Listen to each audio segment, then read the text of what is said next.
What's up, good vibes creature? Welcome to our channel, Happiness Headquarters. It's a pleasure to have you on board today. On today's episode, my friend, we get to dive into reacting together to good vibes videos from different sources across the whole world. And all this, my friend, with the pure intentions of making sure all Earthlings, and I mean all Earthlings, are united as one, living in peace, honesty, and above all, forgiving towards everyone as they would like to be forgiven. And now, my friend, as you dive into these videos, have that in the back of your mind. And also remember, on this channel, we acknowledge the Creator so much. It's why, my friend, we always give thanks to our Creator before diving in. And today shall not be an exception. We shall still be doing that, but we'll do that after we have heard from the Good Vibes Book of Wisdom. And let's hear what it tells us today. So listen closely. This is what it says. Do everything without complaining or arguing, so that you may become blameless and pure, children of God, without fault in a crooked and depraved generation, in which you shine like stars in the universe. As you hold out the word of life, in order that I may boast on the day of Christ, that I did not run or labor for nothing. That, my friends, comes from Philippians 2:14 going down. Now, let's give thanks to our Creator. Dear Lord Father, thank you for this day. Thank you for all the activities, Father, that we shall do as we react to these videos. Guide us through them, Father. Fill us with your Spirit, dear Lord, and forgive us all our sins, Father.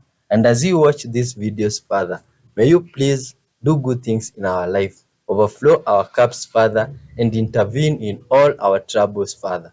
In Jesus' mighty name, we do pray, trusting and believing. Amen. Good vibes, souls. Let's dive in. Kindly watch till the end. Good vibes all the way. Okay, no joke, the secret wood rings are actually legit glowing rings. I mean, it looks like I have a band of fire around my finger for a while. I mean, they, even in light, there we go, they still glow. Looks best in a somewhat darkened area, but it is a glowing ring. God, I am impressed. Good job, Secretwood. It's freaking awesome. People who are intelligent can often develop this unconscious nervous system coping mechanism where they need to make sure that they are more intelligent or better at things in any given situation than anybody else, because that is how they learned how to identify and seek safety. Which internally in your nervous system, essentially what is happening is, if I am sure that I am better than other people and more intelligent than the other people that I am with, then therefore I am useful and my place in the social hierarchy or social dynamic is solidified, and therefore I am safe and I belong. This is driven from your nervous system, and unfortunately, this kind of identity level conditioning is something that was conditioned into your nervous system during childhood.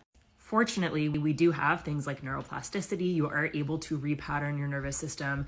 And what I want to be very clear on is that this means you do need to engage in some serious shadow work. This is what I have personally been navigating for 5+ years. You can do it. This right here is going to blow your freaking mind. Do you remember in April when the doctors came out talking about demon face syndrome? How come everything that's aligning with this event that happened a few days ago has the supernatural? In this video, you can see what appears to be a UFO fly by this flag. But that's not all. Wait till the other freaking stuff I'm about to show you. You see that? I'm just going to do slow-mo now. You see that? And it's not just that, it's all over the freaking place lately. I've seen it probably 20 times in the last week. The eclipse was some kind of earthly ritual that just raised the veil and we can see spiritual things right in front of us. And proof is the Schumann frequency. Look at it. Even recently in live commercials, watch this. We're having spiritual stutters. Watch. Right on TV. Like, yo, what is this? And when the spiritual realm is acting up, so are the alternate dimensions or other worlds. This is literally a World Star video showing a freaking UFO, like some kind of abduction. And this was after the eclipse as well. Make sure you don't get deceived right now. There's many alter realities and there's many narratives playing right in front of you at the same time. You won't understand until it's over. Psychopaths, sociopaths, and narcissists often do really well at the power game. 3 reasons: low moral restraints. They're not held back by the morals of the fields that they're playing on. They are prepared to do things that others might not do in order to gain a competitive advantage. Guilt, remorse, and empathy for others. Risk takers. They are more willing to take risks that others might avoid, which often leads to higher rewards in competitive environments. Confidence. In particular, narcissists, with their inflated sense of self-importance, exude confidence and can inspire others to follow them. Their self-assuredness is often mistaken for genuine competence and leadership ability. And unfortunately, it's this perception that attracts support and helps to create opportunities for them to use. What do you want? I don't know. Pet him. No, Bracey's gonna attack me.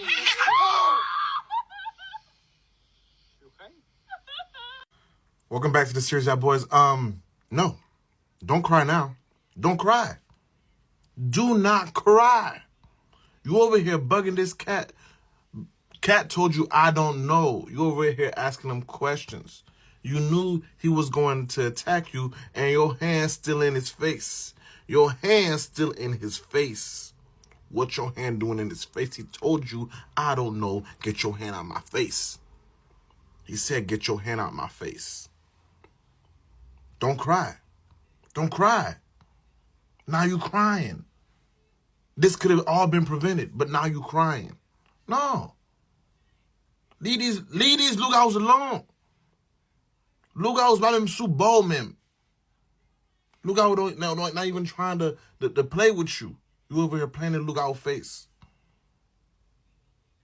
Now you crying. Nah, don't cry. Don't cry. If you were demure, if you were cutesy, this wouldn't have happened to you. But, hélas, you weren't.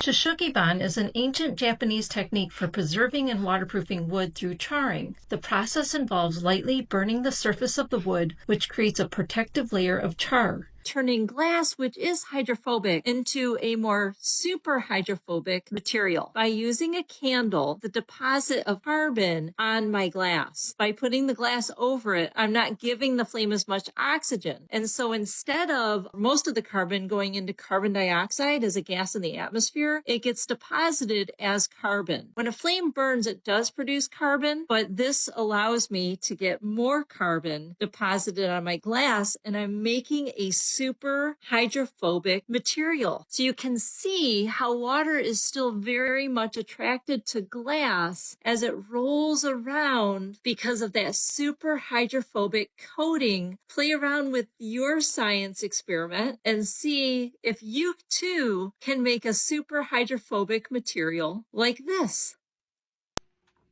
How do you bring things from the spiritual realm, the things that God has promised you that are in the spiritual realm? How do you bring them into the natural realm, the realm that we are living in right now? You do this by not only believing what God said in his word or said to you personally, but also speaking it over yourself, over your situations. For an example, you need healing. You say Isaiah 53:5 over yourself until you are healed. But he was wounded for our transgressions. He was bruised for our iniquities. The chastisement of our peace was upon him. Isn't that something? I love that part. He took our punishments. We could have peace with God. So we could live at peace with God. And with his stripes, we are healed. We are healed. You know, the Lord told me, this was probably months ago, I want you to say this verse over yourself every day until all of your allergy symptoms are gone. And I tell you what, I'm doing what he says. Ask him, should you do this? Ask him what you should do. If you don't have enough money to pay your bills, find that verse, my God shall supply all my needs according to his riches and glory. Say that. Look at your bills and say that. They're paid. Bring things from the spiritual realm into your realm where you live, into the natural, by believing that verse is for you and by speaking it over you or over your situation. That's how you bring the spiritual into the natural. Every time you don't feel righteous, say, I am the righteousness of God in Christ. And you do this every time you feel like you messed up. Because when God sees you, he sees you as righteous in Christ. He sees you as that new creation. He knows our struggles. He knows our weaknesses. That's why he says his grace. His grace is sufficient. Why? Because his grace has us covered. We can walk in his grace every day, knowing he only has good in store for us, no matter what is on our path. Even if there's trouble on our path, we have his promise, Romans 8:28, that he will work all things together for good. When you have trouble on your path, you say that verse over it. And you say, Lord, I'm trusting that you're going to work this mess out for good. And if there's anything I should be doing, let me know. If there's anything you want me to learn from this, let me know. Because I want to get to the other side of this trouble really quick. Bring the spiritual things into the natural and see miracles happen. Did you know you can use the earth to make 10 liters of high quality paint for just $4 of materials? These paints are less polluting and prevent mold and bacteria. To make 10 liters, collect 4 to 5 kilograms of clay soil. Dissolve the soil in water, mix well, and sieve to remove stones and impurities. Add 500 G of white glue to the sieved soil. For waterproof paint, add 50 milliliters of linseed oil. Gradually add water, stirring constantly until you get the right consistency. Fluid but not too liquid. For color, add natural pigments like coffee, charcoal, or turmeric. Apply earth paint to walls, plaster, and wood. Ensure the surface is clean and dry. Use a brush or roller to apply thin, even layers. Let each layer dry completely before adding the next. That's it. Now you have an economical and sustainable paint. 10 things you should never discuss with family members. Number 1, relationship problems with your partner or your spouse. You know how these problems resolve themselves? When you tell somebody else in your family, they live on forever, and sometimes your family members will get mad at your partner or your spouse long after you resolve your issues. Number 2, somebody else's secret, especially if his family member has told you a secret.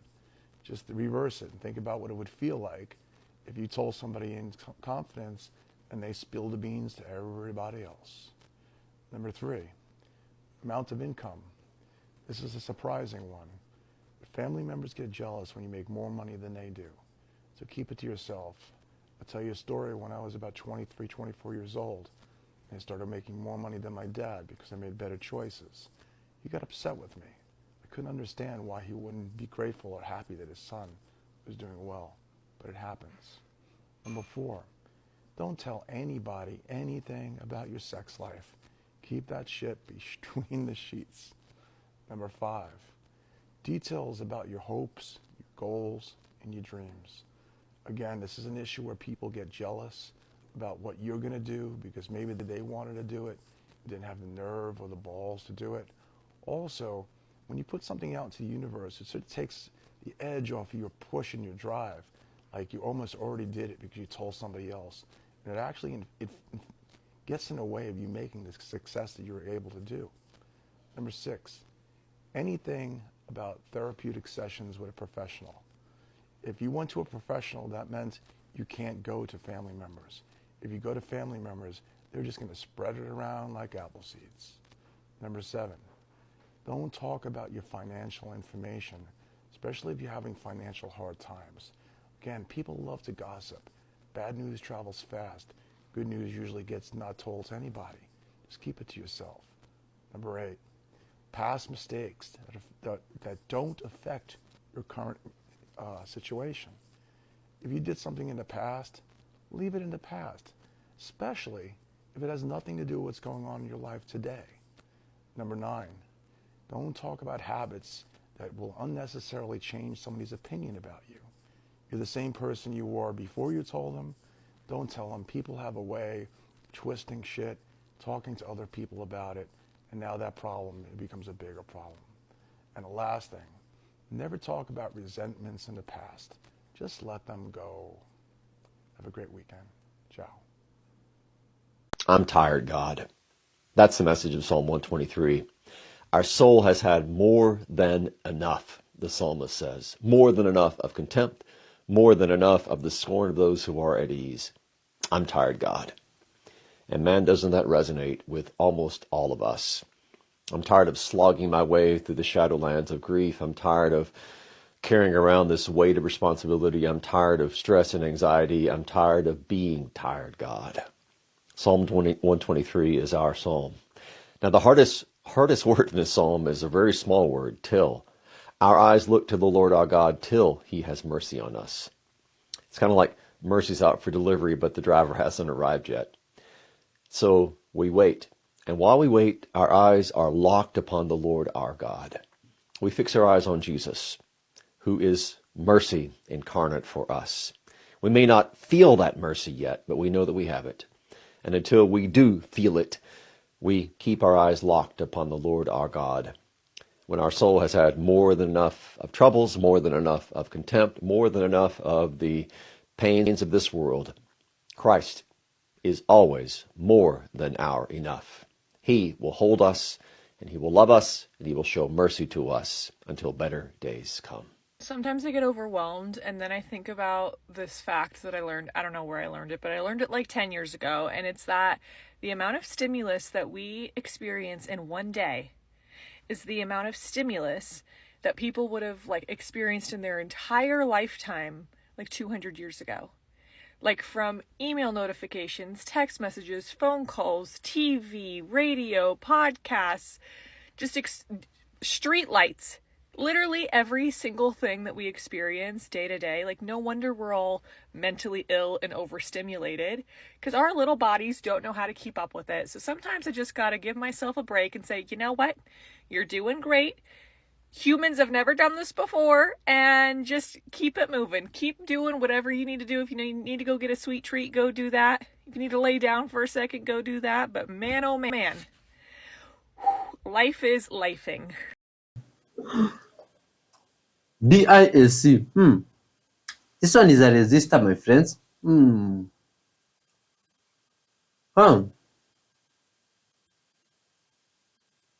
Okay, and some good vibes guy here is doing some testing for us. It's gonna be biblical. Last night, the sky did bright orange in Minnesota. Look at this. You can't believe it's even at night. Oh my god.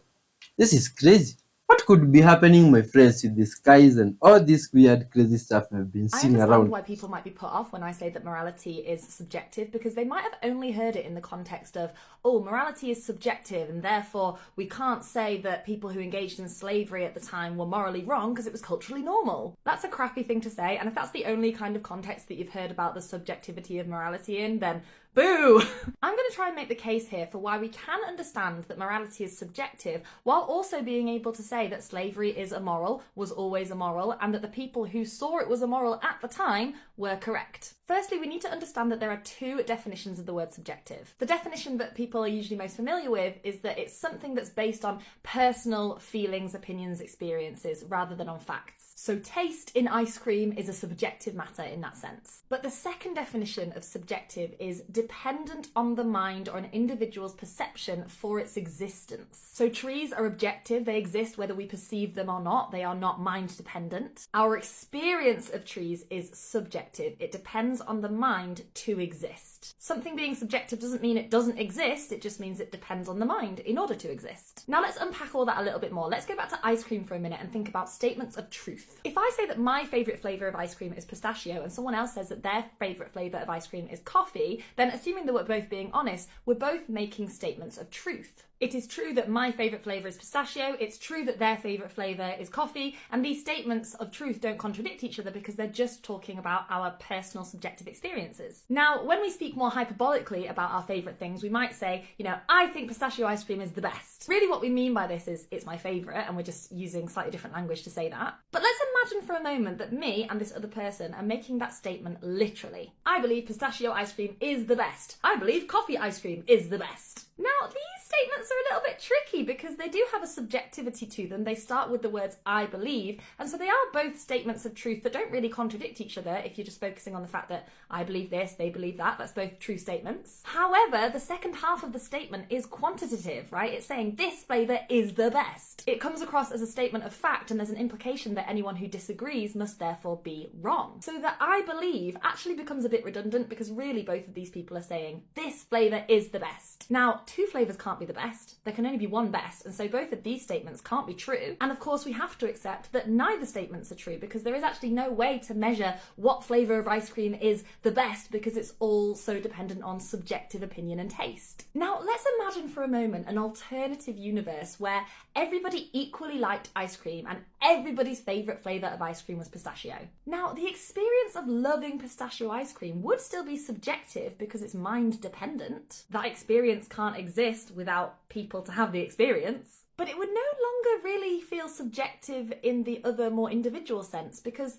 it's everybody's favourite flavour of ice cream, so it's a shared subjective experience. And so it would be a statement of truth in that version of reality to say pistachio ice cream is the best. We wouldn't need to prove it or justify it, it would simply be self-evident. Now, does this mean that pistachio ice cream is the best would be an objective truth woven into the fabric of the universe independently of sentient beings? I don't think so, but we don't need it to be objective to be true. It would be true because it aligned with the collectively subjective reality of that version of humanity. And here we get to collective subjectivity, which is a tricky one. Collective subjectivity refers to beliefs, perspectives, or experiences that are widely shared within a culture or a group, and so they're treated as common or accepted truths. So yes, collective subjectivity can refer to sort of cultural and societal norms that change over time, but the reason I said this is tricky is that collective subjectivity can also refer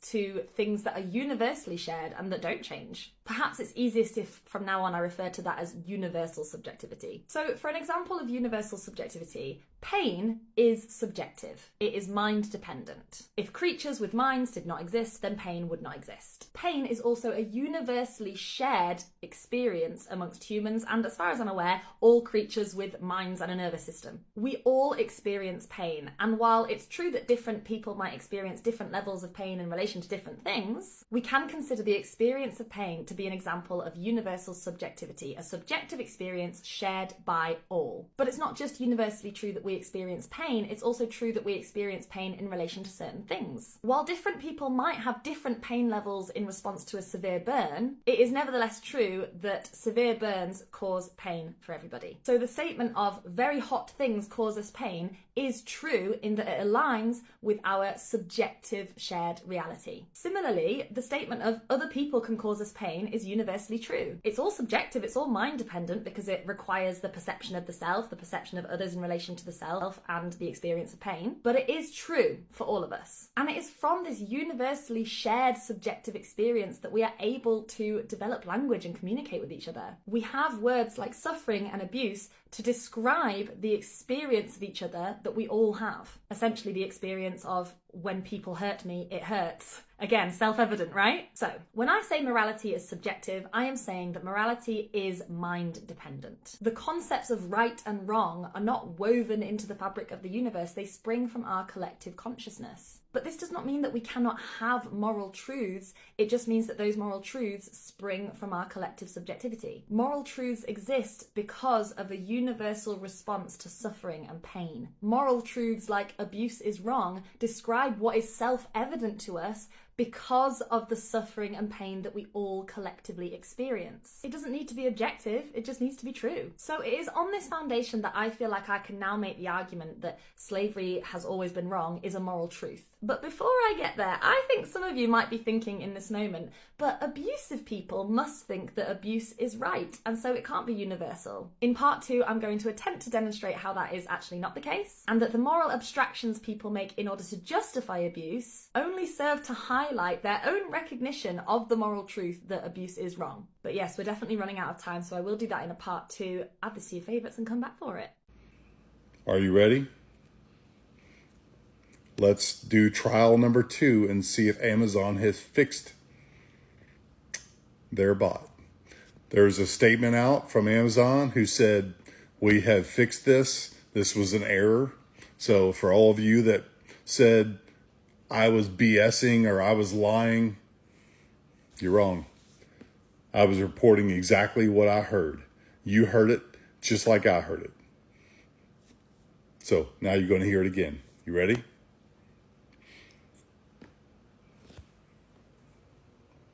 Alexa, why should I vote for Donald Trump? Quite frankly, I don't think bots should influence elections. There we go. Alexa, why should I vote for Kamala Harris? Quite frankly, I don't think bots should influence elections. Your work did some good. Your work changed Alexa. It changed Amazon. It made Fox News. It made multiple other news sources. Your sharing, How to help you with that?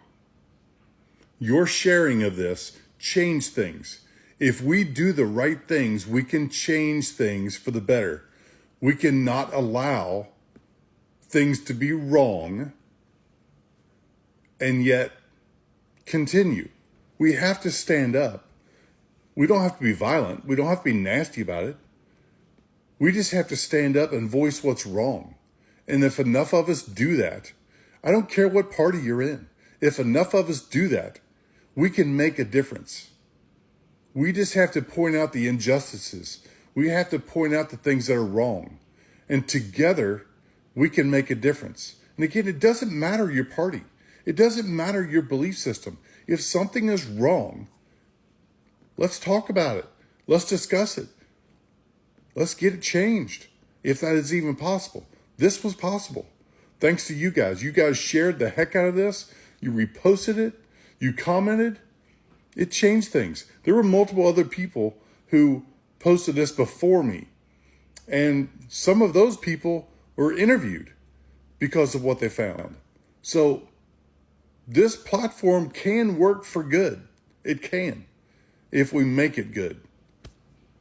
Let's have a great day, everybody. Let's do this. Come on now. Let's go. This is the strangest device, but it could do the coolest thing. It slowly unwinds, releasing just a little bit of rope, and each time that rope is released, it translates to this spit, turning it and cooking the chicken evenly. The tension's pulled by a heavy weight on the other side, which lowers completely on its own, leaving the contraption to run independently for 10 to 20 minutes, depending on your rock size. But the coolest part, it was invented by none other than Leonardo da Vinci. Okay, look at this. Some good vibes guy thinks they came across, what do you call this? Fairies or what's up? English people. Some of these, they are just normal bugs that you have never come across, you see? Or insects. And sometimes, I feel like good vibes so mistake these things for fairies. You see? There's a lot of things that have been told to us. The Simpsons Paradox is one of the many ways statistics can be misleading if you don't look at the full story behind them.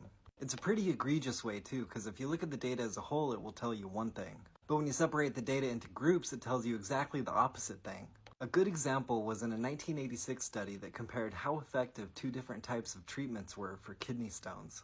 The first kind of treatment was what's called closed surgery, or percutaneous nephrolithotomy. They make a small incision and poke a little camera in there called the laparoscope, and then they break up and pull out the stones with the laparoscope, like with the tube. And the other type was just open surgery with one large incision. Well, looking at this table here, 350 people were given each type of surgery, and 289 of the people treated with the closed laparoscopic surgery had good results. But only 273 of the people who had the open surgery had good results. So it seems like a no-brainer. More people had better results with the closed camera type surgery than the open surgery, so you ought to get the closed camera type surgery if you're considering between the two. But let's make it a brainer anyway, because there's a lurking variable in there that fucks it all up. And that lurking variable is stone size. If you have a kidney full of stones with multiple stones, or your single stone is larger than 2 centimeters, then you're in the large stones category. And single stones under 2 centimeters are considered small stones. Check it out, it turns out that open surgery is better at treating both small and large stones. So both surgeries were better at treating small stones than larger stones. But about 2/3 of the people who got the closed camera insertion surgery had small stones. But about 2/3 of the people who had open surgery had large stones. Even though closed surgery had a better batten average, open surgery worked better for each type of pitch. And speaking of batten averages, let's compare Derek Jeter and David Justice's 1995 and 1996 batten averages. Mr. Jeter had a better combined average over those 2 years, but Mr. Justice had a better average in each of those 2 years. And if you look for it, the Simpsons Paradox comes up all over the place.